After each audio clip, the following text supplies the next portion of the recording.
नमस्कार सर्वांना, जय मुक्ताई। मी संतोष मराठे आपले मुक्ताई वार्ता चॅनलमध्ये हार्दिक स्वागत करीत आहे।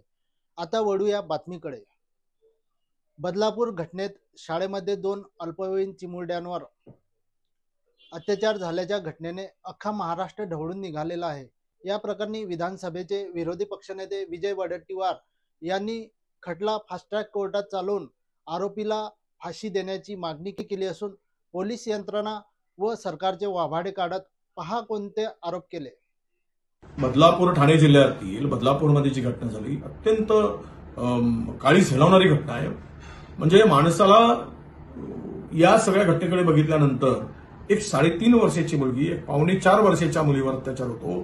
तक्रार देण्यासाठी गेल्यानंतर त्यांची तक्रार 11 तास त्यांना बसवून ठेवलं जातं। अरे कुठे चाललंय पोलीस खातं? काय संवेदना राहिल्यात की नाही?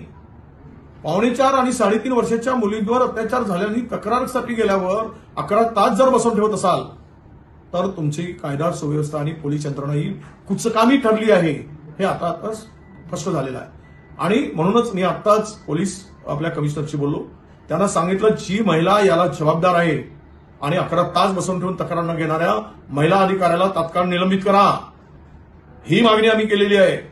आणि एकीकडे लाडकी बहीण म्हणून मिळत आहे, तर लाडक्या लेकीवर अत्याचार होत असताना मुख्यमंत्री उपमुख्यमंत्री मूग घेऊन बसलेत का?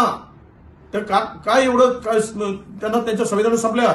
मताच्या राजकारणासाठी लाडकी बहीण म्हणून छाती आपली उर बडवून घ्यायचा सरकारी पैशातून देऊन, आणि दुसरीकडे मात्र महाराष्ट्र हा आता महिलावरील अत्याचाराचा एक म्हणजे उत्तर प्रदेशाला मागे टाकलंय इतक्या घटना महाराष्ट्रात होत आहेत। त्यांच्या सुरक्षिततेचा प्रश्न निर्माण झालाय। कुठे चाललो आपण? म्हणून स्पष्टपणे मागणी आहे की राज्यातील कायदा सुव्यवस्थेचा आता बोज वाढवला आहे। पोलिसांवर कुणाचे धाक राहिला नाही। पोलीस मन वाटेल त्याप्रमाणे काम करतायत। गृह खातं झोपीत गेल्यासारखी परिस्थिती झाली आहे। आणि अशा स्थितीमध्ये आमची मागणी आहे की त्या महिला अधिकाऱ्याला तात्काळ कारवाई करा। आज प्रचंड माप तिकडे झालेला आहे, तिथली परिस्थिती नियंत्रणाबाहेर जाते आहे। शाळांमध्ये शाळेची तोडफोड चालली, गाड्यांची तोडफोड चालली, इथपर्यंत परिस्थिती उद्भवपर्यंत पोलीस काय करत होते? छोट्या छोट्या बालिकेवर अत्याचार होत असताना पोलीस वाट बघत असतात आणि तक्रार गेल्यानंतर त्यांना बसवून ठेवतात, छळतात। हे सगळं जे काही झालंय हे यांचा निर्धावलेपणा आहे। यांना जी मस्ती आली आहे, आमचं कोण काही करू शकत नाही, त्यामुळे या घटनामध्ये वाढ होत आहे। हे सरकार याला जबाबदार आहे।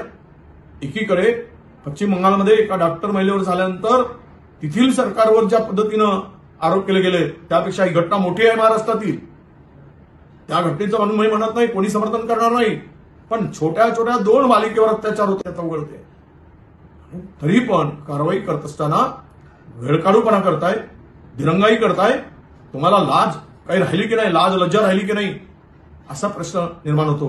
म्हणून तातडीनं कारवाई करा अशी आमची मागणी आहे। या फास्ट ट्रॅकवर हा विषय घेतला पाहिजे, या नराधमाला फाशी झाली पाहिजे आणि हे प्रकरण 3 महिन्यामध्ये रोज सुनावणी घेऊन 3 महिन्यामध्ये संपवा। बाकीचे कामं महत्वाचे नाही।